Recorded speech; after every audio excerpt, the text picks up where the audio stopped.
What if the only shelter you found in a deadly blizzard belonged to a woodsman who had buried his heart in solitude 12 winters ago? When your cruel husband rides back with the law, will that cabin become your prison or the last stand? Where family is truly forged. The wind was a living thing, a predator hunting us across the frozen expanse. It had teeth of ice that bit through my threadbare coat and claws that tore the breath from my lungs. Snow didn't fall. It flew sideways, a blinding white sheet that erased the world, leaving only the ghost-white trunks of skeletal aspens and the deepening gray of a dying afternoon. My name is Sarah Vance, though that name felt like a relic from another life, a ghost whispering of warm kitchens and whispered bedtime stories.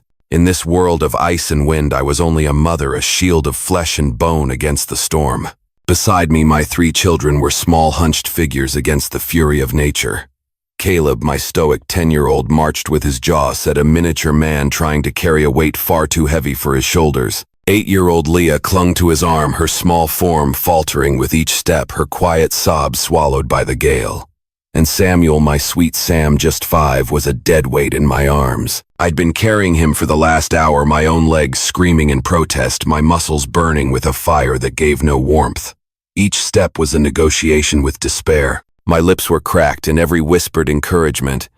Just a little farther, my loves. We're almost there felt like a lie.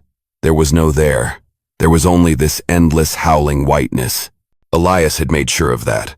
The memory of Elias Thorne, my husband, was a poison in my veins. It wasn't just his parting words spoken with that familiar cutting sneer as he left us at the abandoned way station in Bitter Creek. You're a resourceful woman, Sarah. You'll manage. It was the memory of 1,000 small cruelties that had led to this final grand betrayal. I remembered the way his eyes would go flat and cold when one of the children would cry, the way he'd dismiss Caleb's earnest questions with a wave of his hand, the way he'd called Leah's quiet sensitivity a weakness. He hadn't just ridden off for supplies. He had ridden away from us, from the burden of a family he had never truly wanted, leaving us with a half-empty sack of flour and the crushing certainty of his desertion. The betrayal was a cold, hard knot in my stomach, colder even than the frost seeping into my bones. He had broken my spirit piece by piece over 10 years of marriage. But he would not break my will. I would not let my children perish in this wilderness because of his cowardice. I shifted Sam's weight in my arms, his small, cold face buried in my neck, and forced my legs to move. One step, then another. The world had narrowed to that single agonizing task, and then I saw it. At first I thought it was a cruel trick of the failing light, a star that had fallen to earth. A flicker. A tiny defiant pinprick of orange against the overwhelming gray. It was nestled deep within a stand of pines, a promise almost too faint to believe in. A cabin. A sob of raw, desperate relief tore from my throat. Caleb, Leah. Look, I croaked, my voice a ragged ruin, a light we found shelter. The sight gave us the last dregs of our strength. We stumbled, fell, and crawled the last 100 yards, a pathetic procession of freezing souls drawn to a flame. We collapsed against a solid wood door, the rough-hewn planks a blessed reality against my cheek. My knuckles were numb, clumsy things as I raised a fist and knocked. The sound was pathetic, absorbed by the storm. Please, I wept the word, a frozen puff of air. Please, someone be home. I knocked again, harder this time, pouring every ounce of my remaining life into the blows. Help us. For a long moment there was only the scream of the wind. My hope, so briefly ignited, began to gutter. Then I heard a sound from within, the scrape of a chair, the thud of heavy boots. A bolt rasped, and the door creaked open. The man who stood there was a silhouette carved from shadow and firelight. He was immense, broad-shouldered, and tall, his presence filling the doorway. A thick beard dusted with gray covered the lower half of his face, which was all harsh lines and angles. But it was his eyes that held me.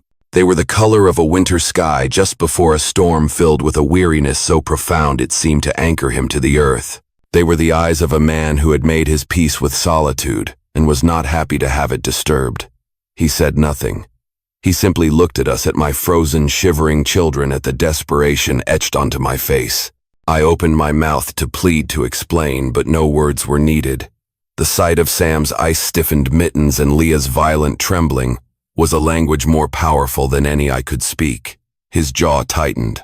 A muscle flexed beneath the rough beard. Without a word, he stepped back, holding the door open. "Get in." The voice was a low rumble, like stones grinding together. It wasn't welcoming, but it was salvation. I didn't hesitate. I pushed Caleb and Leah inside, nearly falling over the threshold with Sam in my arms. The door slammed shut behind us, and the roar of the wind was cut off, replaced by the crackle of a hearth and the scent of pine smoke and brewing coffee. The warmth was so sudden, so absolute, it was like plunging into a river. It was a physical blow that left me dizzy. My children, freed from the wind's assault, began to cry in earnest, thin, exhausted wails of relief and pain. The big man ignored them. He moved with a brusque efficiency, dragging a heavy wooden bench closer to the massive stone fireplace. "Sit," he commanded. "Get 'em warm." I obeyed, my fingers clumsy as I fumbled with frozen knots and stiff buttons, peeling away the layers of damp, icy wool. Caleb, ever my helper, began rubbing Leah's arms, his own face pale and pinched. I settled on the bench with Sam in my lap, chafing his hands and feet, whispering nonsensical comforts into his hair. Our host disappeared into a shadowed corner of the cabin, returning with a stack of thick, clean-smelling wool blankets. He draped one over Caleb, and Leah then handed another to me. "Here." He pushed a steaming mug into my hands. "It's just boiled water. Better than nothing." I took it, my numb fingers barely able to grasp it. The heat seeped into my skin, a painful, wonderful tingling. I watched him over the rim of the mug. He moved like a man unused to sharing his space. Everything about him, from the way he stoked the fire to the solid, deliberate placement of his feet, screamed of a life lived alone. Yet he hadn't turned us away. He had saved us. "Thank you," I managed, my voice cracking. He gave a short, sharp grunt in response and turned his back to us, staring into the flames. The silence stretched thick and heavy, broken only by the children's whimpers and the fire's hiss. "You've come a long way," he asked finally, his back still to us. I hesitated. I didn't know this man, but his gruffness felt like a shield, not a weapon. "3 days," I whispered. "Our wagon broke an axle east of Bitter Creek." He didn't turn. Why, the single word was a blow. It held no curiosity, only a demand for the unvarnished truth. I glanced at my children, now huddled together under the blanket, their eyes heavy with sleep. "My husband," I said, the words tasting like ash. "He left us." That seemed to be enough for him. He didn't ask for details. He didn't offer pity. He simply absorbed the fact and let it settle in the space between us. He turned from the fire, his expression unreadable in the flickering light. "The name's Arthur Blackwood," he said, his voice flat. "Sarah Vance," I replied. I nodded toward my children. "Caleb, Leah, and Samuel." He acknowledged them with a slight dip of his chin. His gaze lingered for a moment on Sam, whose small hand was fisted in my skirt even in his exhausted state. A flicker of something, not softness, but perhaps a memory of it, passed through his eyes before the curtain of indifference fell again. "You're safe for the night," Arthur said, his tone leaving no room for argument. "That storm's not going anywhere. Neither are you." Relief washed over me so powerfully my knees felt weak. I wanted to weep, to pour out my gratitude, but I held it back. This man didn't seem the type for effusive thanks. He had offered sanctuary, not friendship. So I simply met his gaze across the firelit room and whispered, "Thank you, Mr. Blackwood." He only grunted again and turned back to the fire, a solitary mountain of a man silhouetted against the flames. Outside, the storm raged, throwing its weight against the sturdy walls of the cabin. But inside, for the first time in what felt like an eternity, we were warm. We were safe. And for now, that was everything. The knock on my door was an intrusion, a violation of the pact I'd made with the world. I didn't bother the world, and it was supposed to return the favor. For 12 years since Eleanor died, it mostly had. The silence in this cabin was a monument to her, a sacred space I had built with solitude and grief. When the first knock came faint and timid, I thought it was the wind playing tricks, a branch thrown against the logs. I ignored it, taking a slow sip of my coffee, letting the bitter heat chase away some of the evening's chill. But then it came again, louder this time, more desperate. It wasn't the wind. It was a human sound, a sound of need. A surge of irritation, cold and sharp, went through me. I had no business with need. I had left that world behind. My hand tightened around my mug. Let them freeze, I thought, a cruel, bitter part of me whispering from the depths. Let the storm take them. It takes everyone eventually. But the knocking became a frantic pounding, the sound of knuckles against wood, raw and pleading. And beneath the wind's howl, I heard a cry, thin and reedy. A child. Damn it all. Eleanor's face flashed in my mind, her eyes wide with that final terrible question she never got to ask. Damn it. With a groan, I heaved myself from my chair. My joints protested the movement. I was getting old. The solitude was settling in my bones, making them brittle. I unlatched the heavy bolt and pulled the door inward. The wind tore at me, throwing a sheet of ice and snow into the room. And there, huddled on my doorstep, was a nightmare or a prayer, I couldn't tell which. A woman, her face a mask of frozen desperation, her eyes wide and haunted. She was clutching a small bundle, a child no more than 5. 2 other children, barely older, clung to her skirts, their small forms shaking so violently I could see it from across the threshold. They were Spectre's ghosts delivered by the storm. For a full 10 seconds I just stared, my mind a blank slate. Every instinct I had honed over a decade of isolation screamed at me to shut the door, to bolt it, to pretend I had seen nothing. They were not my problem. Their pain was not my burden. But the woman's eyes held mine. They weren't just pleading for shelter. They were pleading for her children's lives. And the little boy in her arms let out a soft, pitiful whimper. It was a sound that bypassed the walls I'd built around my heart and struck something deep inside, something I thought had died with my wife. The muscle in my jaw jumped. I could feel the cold seeping into the cabin, my sanctuary. I could feel the world with all its mess and misery trying to force its way back in. "Get in," I heard myself say. The words were gravelly, torn from a throat unused to company. She didn't need to be told twice. She practically fell into the room, hurting her children before her. I slammed the door against the storm, the sound final and absolute. And just like that, the silence was shattered. My sacred space was filled with the sounds of their weeping, their chattering teeth, the rustle of their frozen clothes. The smell of the wet, cold world was on them. I moved on instinct, my body remembering motions of care my mind had tried to forget. I pointed to the bench. I built up the fire. I brought them blankets, the ones Eleanor had woven, the ones I hadn't touched in years. The sight of them draped over those small, shivering children sent a strange pang through my chest. I watched the woman Sarah as she tended to her flock. Her hands, though shaking with cold, were gentle and sure. There was a strength in her, a steel core beneath the desperate exterior. When I asked her why she was out here, her answer was short, brutal, and told me everything I needed to know. "He left us." I knew the kind of man who would do that. A coward. A man who mistakes cruelty for strength. I told her my name and she told me hers. The exchange of names felt like a treaty being signed in unwilling agreement. They were here. I had let them in. Now what? As they huddled by the fire, their exhaustion finally overtaking them, the cabin grew quiet again. But it was a different kind of quiet. It was filled with the soft sounds of breathing, the small sighs of sleeping children. My silence had been empty. This was full. I sat in my chair across the room, a sentinel in my own home, and watched them. I watched the way the firelight played on their faces, chasing away the blue tinge of cold and replacing it with a rosy warmth. I saw the way the boy Caleb had curled protectively around his sisters even in sleep. A part of me was still angry, resentful of this intrusion. But another part, a deeper, more honest part, felt a stirring of something I couldn't name. It wasn't pity. I had no use for pity. It was a resonance, a recognition of brokenness. The storm had brought these fractured pieces of a family to my door, and in the flickering light of the hearth I could see the cracks in my own solitary life more clearly than ever before. I had sought peace in emptiness, but tonight my empty cabin felt more like a tomb than a sanctuary. And these 4 strangers, with their grief and their fear, were terribly, frighteningly alive. Morning arrived not with light, but with a lessening of the dark. The storm's howl had subsided to a relentless, menacing hiss. I woke with a stiff neck and an aching back, my body unused to sleeping upright in a chair. My first thought, a sharp, panicked instinct, was for my children. I saw them immediately, a tangle of limbs and blankets on the bench near the hearth. The fire had been banked, but a warm glow still emanated from the embers. They were sleeping soundly, their faces peaceful, their chests rising and falling in a steady, reassuring rhythm.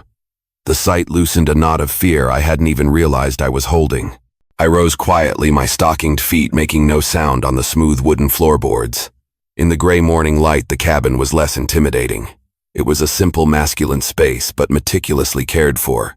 Tools hung in neat rows on one wall. A small shelf of books, their spines worn, their pages thumbed, stood near the door. The table was scarred from years of use, but it was clean. This was the home of a man who, whatever his sorrows, had not let himself go to ruin. I found Arthur outside on the small porch. The air was frigid, filled with a fine misting snow. He was splitting, kindling the axe, rising and falling in a powerful economic rhythm. He didn't seem to notice the cold. He was a part of it as elemental as the stone and timber around him. "You don't have to provide for us, Mr. Blackwood," I said, my voice quiet.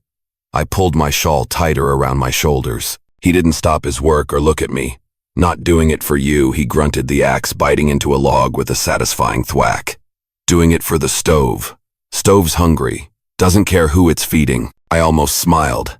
I recognized his kind, men who hid their decency behind a wall of gruff words as if kindness were a weakness to be concealed.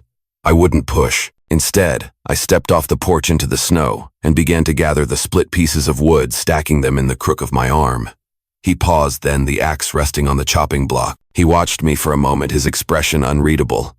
"You could have stayed inside by the fire." "I've been sitting for too long," I replied simply.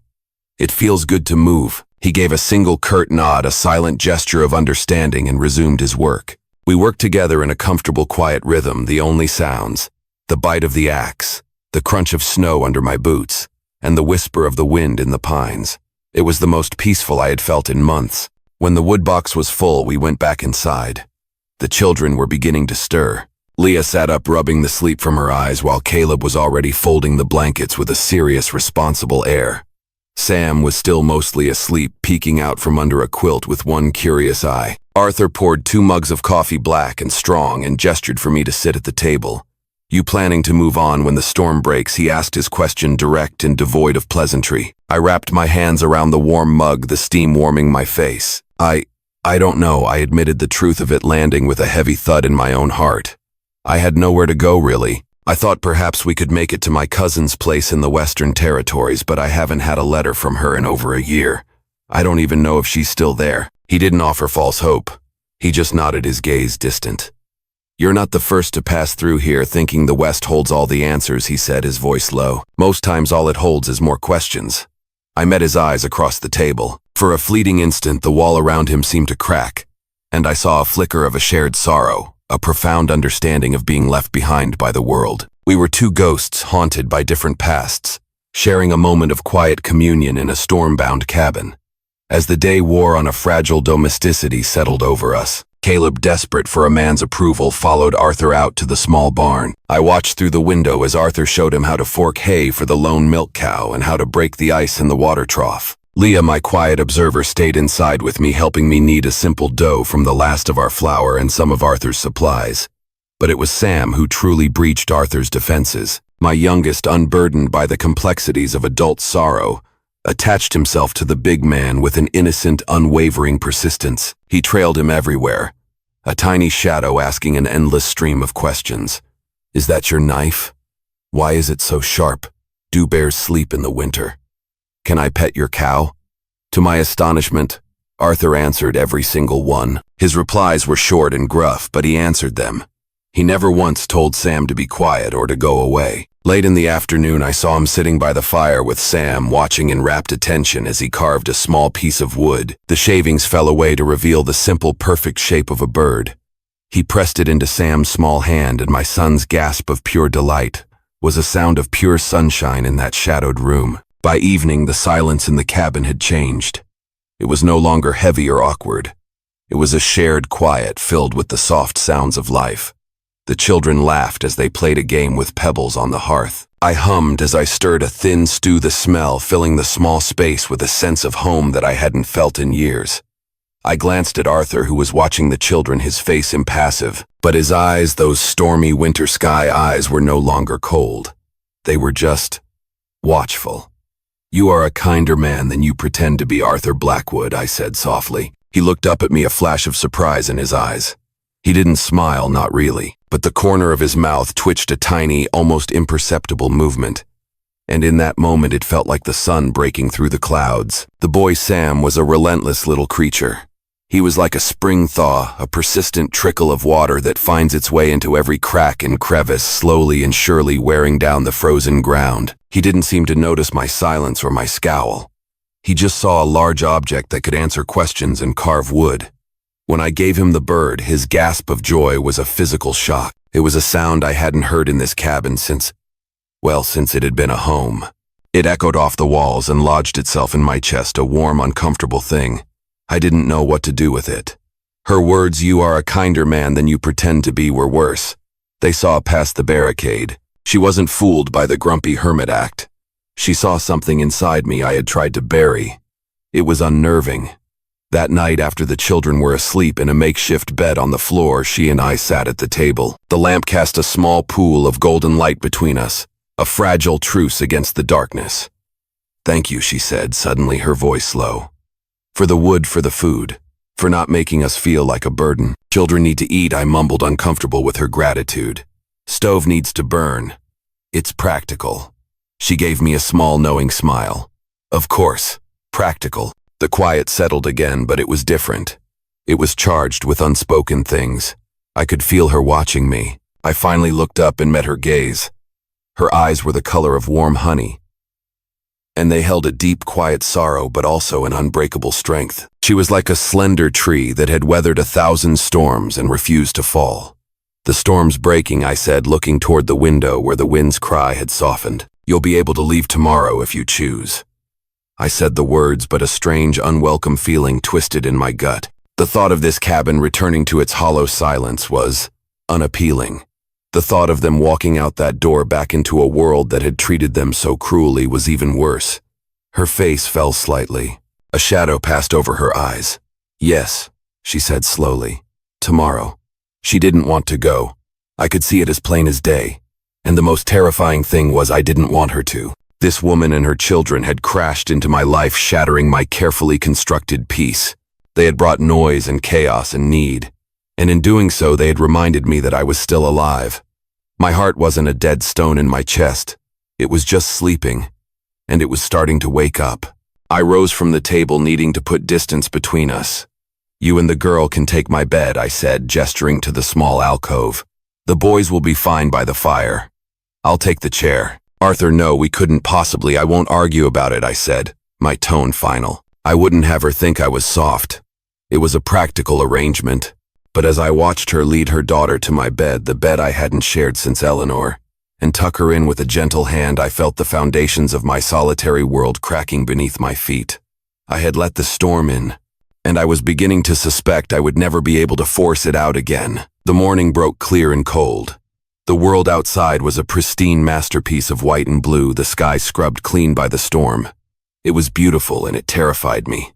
A clear sky meant the trails were passable. It meant we had to leave. The feeling of domesticity from the day before was gone, replaced by a tense, unspoken sadness. The children were subdued. Even Sam was quiet, sensing the shift in the atmosphere. We ate a breakfast of oatmeal in near silence. Arthur was even more withdrawn than usual. He seemed angry. He chopped wood with a ferocity that was almost violent, and his answers to my questions were clipped monosyllables. I thought I had overstayed my welcome, that his kindness had reached its limit. The shame of it was a bitter pill. Around mid-morning, as I was packing our few meager belongings back into our sack, I heard it. Hoofbeats. Steady, confident, and approaching fast. My blood ran cold. I knew that sound. I knew that confident rhythm. I flew to the window, my heart hammering against my ribs. 3 riders were emerging from the tree line. The man in the lead, sitting his fine black horse with an arrogant grace, was Elias Thorne. A wave of nausea washed over me. I felt like a trapped animal. I had run so far only for the predator to find my trail. Arthur had heard them too. He came in from the porch, his axe still in his hand. He looked at my face, then out the window. He didn't need to ask. His own face hardened into a granite mask. "Get the children in the back," he said, his voice a low, dangerous growl. "And stay there." Elias and his 2 hired men reined in their horses a few yards from the cabin. Elias dismounted, his movements slow and deliberate, designed to project power. He pulled off his leather gloves with a tug, his lips curved in a smug smile that had always made my skin crawl. "Sarah, my dear," he called out, his voice smooth and laced with mockery. "An impressive little hiding spot. I must admit I underestimated your desperation." The cabin door opened and Arthur stepped out onto the porch. He was a giant of a man, and with the axe held loosely in one hand, he looked like a force of nature, as immovable as the mountains behind him.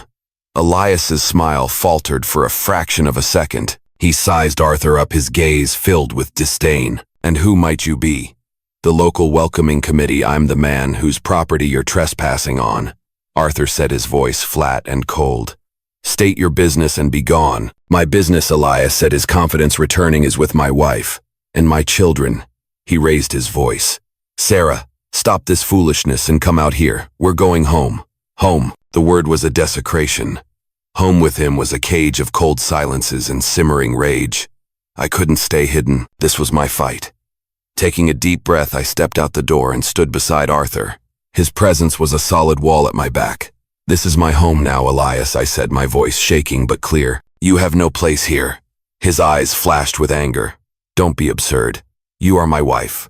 Those are my children. The law is very clear on these matters. Now I've come a long way. I've been patient. But my patience is at an end. I will return tomorrow with Sheriff Tate. You will have your things packed. You will come with me. If you resist, I will have him remove you by force. He wasn't asking. He was pronouncing sentence. I could see the triumph in his eyes. He had me trapped and he knew it. The law was on his side. A woman had no rights, no voice against her husband. You left us to die, I whispered, the words raw with pain. A temporary lapse in judgment, my dear, he sneered. One I am here to rectify. Tomorrow, Sarah, be ready. Without another glance at Arthur, he mounted his horse, wheeled it around, and rode away, his men following like vultures. They left behind a churning mess of snow and a silence that was more terrifying than the storm. I started to shake the adrenaline, leaving me weak and cold. I was going to lose my children. He would take them and he would break their spirits just as he had tried to break mine. A large warm hand settled on my shoulder. I looked up at Arthur. His face was grim, his eyes blazing with a cold fury. He's not taking them, he said, his voice a quiet oath. But the law, I sobbed. He has the law. Then to hell with the law, Arthur Blackwood said. This is our home. We protect our own. Our home. Our own. The words wrapped around my shattered heart and held it together. I wasn't alone in this fight. I looked at this grim, solitary man who had saved my life, and I saw not a stranger but a defender, an ally. And for the first time since Elias rode away, a tiny defiant flicker of hope ignited in the darkness. We would face him, together. In the quiet strength of this story lies a truth that speaks far beyond the frontier. Life often places us in storms we never asked for, moments when betrayal, loss, or sheer misfortune leave us feeling abandoned. Yet even in the harshest winter, hope can flicker through an open door. Arthur Blackwood, a man who thought grief had ended his life, learned that kindness, even when inconvenient, can restore purpose. Sarah, broken but unyielding, showed that a mother's love can defy both nature and cruelty. Together they remind us that family is not always bound by blood. It is forged in loyalty, sacrifice, and the courage to protect one another. For those of us with more years behind than ahead, the lesson is timeless. We are never too old to rediscover, meaning never too late, to let compassion thaw the cold places in our hearts. Even after loss, life can bring us unexpected companions, second chances, and reasons to keep the fire burning. When the world feels empty, offering shelter, whether through a kind word, a listening ear, or a steady hand, may not only save another's life, but also our own. That is a legacy worth leaving. Enjoying these epic Wild West stories? Hit subscribe for more gripping tales of bravery, conflict, and unexpected heroes. Now tap the video on screen to experience a story with a twist you'll never forget.